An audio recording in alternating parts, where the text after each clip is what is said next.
अब ये देखते हैं कि क्या देवी दुर्गा जी जिस ब्रह्म की भक्ति करने को कह रही हैं, वो पूर्ण परमात्मा हैं या वो भी किसी और की भक्ति करते हैं। दर्शकों, अब श्रीमद् भगवत गीता से भी आपको प्रमाण दिखाते हैं।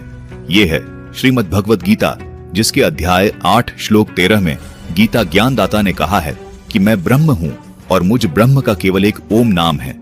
इस ओम को अंतिम समय तक जाप करने से ओम नाम से मिलने वाली परम गति प्राप्त होती है, यानी ब्रह्मलोक प्राप्त होता है।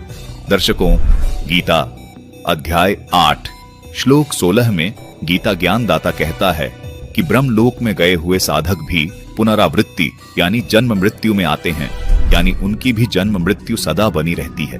मतलब साफ है कि उनका भी पूर्ण मोक्ष नहीं होता।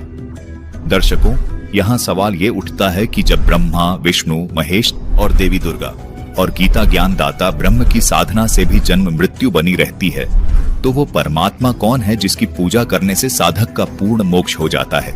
अब ये देखते हैं कि क्या देवी दुर्गा जी जिस ब्रह्म की भक्ति करने को कह रही हैं, वो पूर्ण परमात्मा हैं या वो भी किसी और की भक्ति करते हैं। दर्शकों, अब श्रीमद् भगवत गीता से भी आपको प्रमाण दिखाते हैं।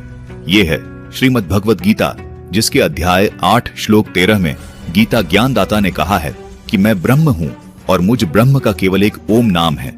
इस ओम को अंतिम समय तक जाप करने से ओम नाम से मिलने वाली परम गति प्राप्त होती है, यानी ब्रह्मलोक प्राप्त होता है। दर्शकों, गीता अध्याय 8 श्लोक 16 में गीता ज्ञानदाता कहता है कि ब्रह्मलोक में गए हुए साधक भी पुनरावृत्ति यानी जन्म मृत्यु में आते हैं, यानी उनकी भी जन्म मृत्यु सदा बनी रहती है।